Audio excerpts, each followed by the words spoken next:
আজকে আলোচনা করব প্রাচীন ভারতের ইতিহাস থেকে ডাব্লিউবিসিএস প্রিলিমিনারি কোশ্চেন পেপার 2021-22 সালের প্রশ্নপত্র। প্রথমে আলোচনা করব 2022 সালের প্রশ্নপত্র নিয়ে। 1 নম্বর প্রশ্ন, পঞ্চজন্য শব্দটি বর্ণনা করে কে? তো সঠিক উত্তর হয়ে যাবে অপশন বি, আর্যদের 5টি প্রধান গোষ্ঠী। এই 5টি গোষ্ঠী বোঝানো হয়েছে পুরু, যদু, তুর্বসু, অনু এবং দ্রুহ। এরা ছিল বৈদিক যুগের মূল জনগোষ্ঠী।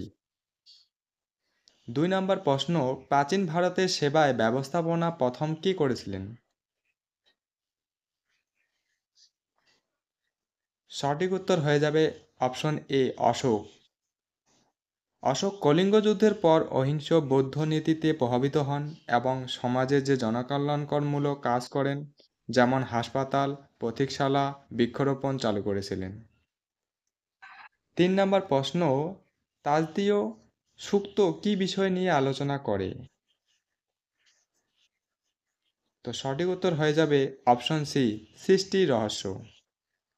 এই সৃষ্টির রহস্য বলতে বোঝানো হয়েছে ঋগ্বেদে যে তাস্তীয় সূক্ত হলো একটি দর্শনভিত্তিক স্রোত, যা জগতের সৃষ্টি করা কিভাবে হলো সেই প্রশ্ন নিয়ে আলোচনা।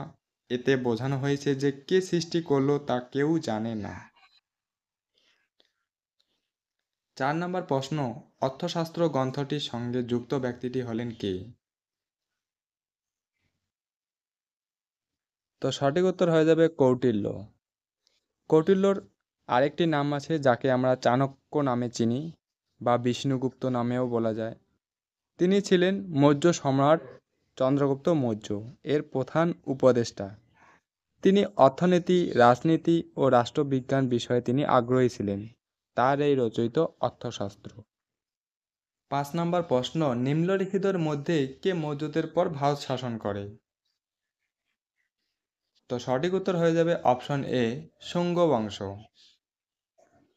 মৌর্য বংশের পতনের পর প্রথম রাজবংশ হিসেবে উঠে এসেছে শুঙ্গ বংশ, যার প্রতিষ্ঠাতা ছিলেন পুষ্যমিত্র সিংহ।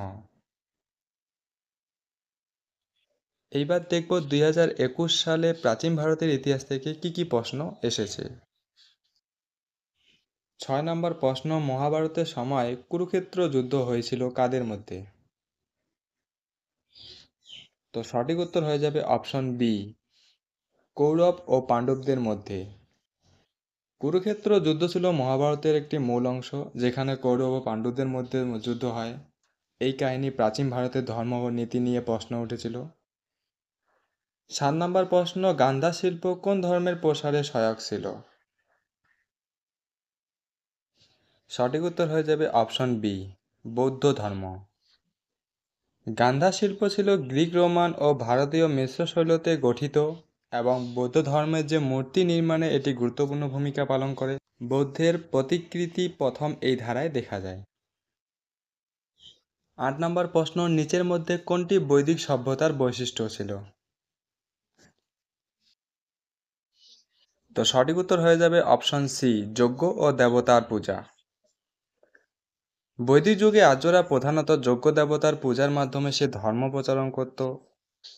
দেবতা ছিলেন ইন্দ্র, অগ্নি, বরুণ ইত্যাদি ছিল প্রধান দেবতা, কিন্তু তখনও বৌদ্ধ ধর্ম আসেনি। 9 নম্বর প্রশ্ন, মৌর্য সাম্রাজ্যের প্রতিষ্ঠাতা কে ছিলেন? তো সঠিক উত্তর হয়ে যাবে অপশন সি, চন্দ্রগুপ্ত মৌর্য। চন্দ্রগুপ্ত মৌর্য ছিলেন মৌর্য সাম্রাজ্যের প্রতিষ্ঠাতা। চাণক্যের সহায়তায় তিনি নন্দ বংশের পতন ঘটিয়ে একটি বিশাল সাম্রাজ্য গঠন করেছিলেন। 10 নম্বর প্রশ্ন, ধম্ম শব্দটি ব্যবহার প্রথম কে করেন?